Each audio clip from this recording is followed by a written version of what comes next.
दोस्तों स्वागत है आपका आज की करंट अफेयर की क्लास में। हमारा पहला क्वेश्चन है कि हाल ही में किस राज्य ने ग्रीन एनर्जी कॉरिडोर परियोजना शुरू की है। तो ग्रीन एनर्जी कॉरिडोर परियोजना शुरू करने वाला हमारा राजस्थान राज्य है। आपको याद रखना है राजस्थान राज्य ने कौन सी योजना शुरू की है, ग्रीन एनर्जी कॉरिडोर। इम्पोर्टेंट है, आपको याद रखना है। स्थान और इसका उद्देश्य दोनों ही आपको याद रखना है। इसका उद्देश्य है नवीकरणीय ऊर्जा का उत्पादन करना और ट्रांसमिशन को बढ़ावा देना। साथ ही इस परियोजना में सोलर और विंड एनर्जी का उपयोग किया जाएगा और इस एनर्जी के द्वारा जो हरित ऊर्जा लक्ष्य हैं उनकी प्राप्ति करने में मदद मिलेगी। और इसका जो केंद्र है, सबसे ज़्यादा इम्पोर्टेंट केंद्र, ये राजस्थान में कहाँ स्थापित किया जाएगा, तो आप बताएंगे जोधपुर और बीकानेर के अंदर। नेक्स्ट हमारा क्वेश्चन है कि हाल ही में कौन सा देश 2025 तक अंतरिक्ष में पहला सौर ऊर्जा स्टेशन स्थापित करने की योजना बना रहा है। तो 2025 तक सौर ऊर्जा स्टेशन जो बनाने की योजना बना रहा है वो हमारा देश है चीन।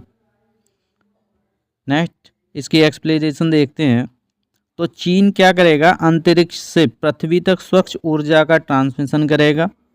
और इस योजना से होना क्या है कि जो ऊर्जा आत्मनिर्भरता के जो प्रयास हैं वो पूर्ण होंगे और ये 1 गीगावाट तक की ऊर्जा उत्पादित करेगा। नेक्स्ट हमारा क्वेश्चन है कि हाल ही में भारत ने किस देश के साथ डिजिटल ट्रेड एग्रीमेंट पर हस्ताक्षर किए हैं। तो डिजिटल ट्रेड जो एग्रीमेंट है वो हमने सिंगापुर के साथ किया है। आपको याद रखना है कौन सा देश है, सिंगापुर। इससे क्या फ़ायदा होने वाला है, इससे दोनों देशों के बीच जो ई कॉमर्स और डिजिटल भुगतान है इसको बढ़ावा मिलेगा और साथ ही जो व्यापार हैं और जो सेवाएं हैं उनमें तेज़ी आएगी।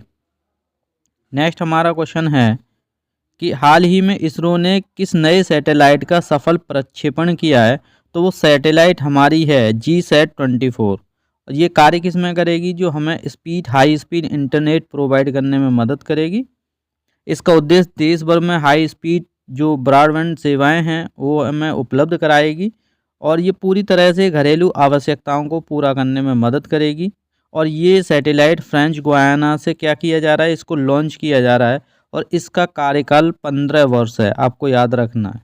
नेक्स्ट हमारा क्वेश्चन है कि हाल ही में कौन सा खिलाड़ी 2024 में बैडमिंटन वर्ल्ड चैंपियनशिप का विजेता बना है। तो ये विजेता बनने वाले हमारे लक्ष्य सेन जी हैं। एक्सप्लेनेशन देखते हैं और ये जानना है कि इन्होंने किसे हराया है। तो आप बताएंगे भारतीय बैडमिंटन की नई ऊंचाइयों को हासिल करने वाले खिलाड़ियों में लक्ष्य सेन जी गिने जाते हैं। इन्होंने फाइनल में विक्टर एसलसन को हराया है और हराकर इन्होंने वैश्विक खेल प्रतिष्ठा है उसमें अपनी वृद्धि हासिल की है।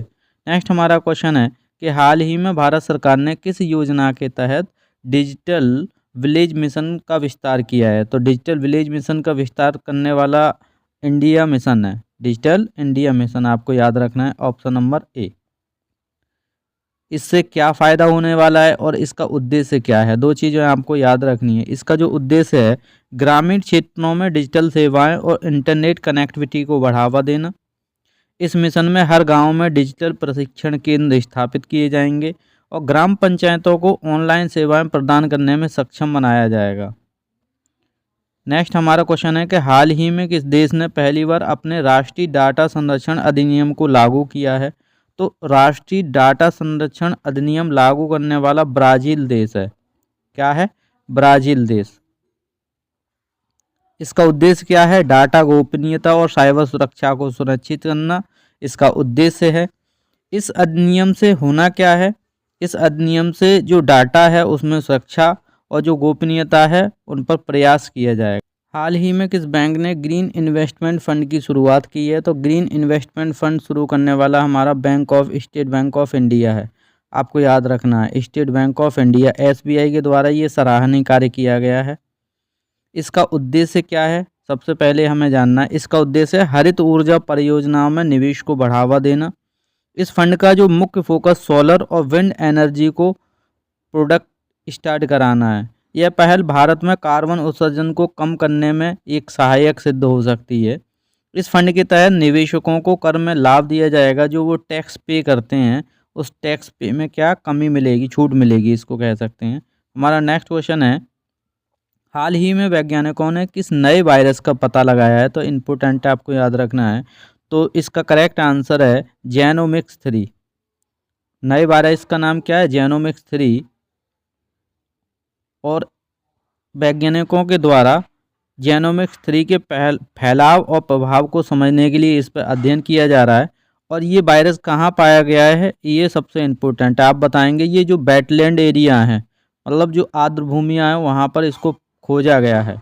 ये भविष्य में जैव विविधता को खतरा बना सकता है, इससे जैव विविधता को नुकसान हो सकता है। इसके उपचार और टीकाकरण के लिए भी वैज्ञानिक लगातार रिसर्च कर रहे हैं। हाल ही में कौन सा टीम T20 महिला विश्व कप का विजेता रहा है? तो महिला विश्व कप T20 का जो विजेता है वो भारत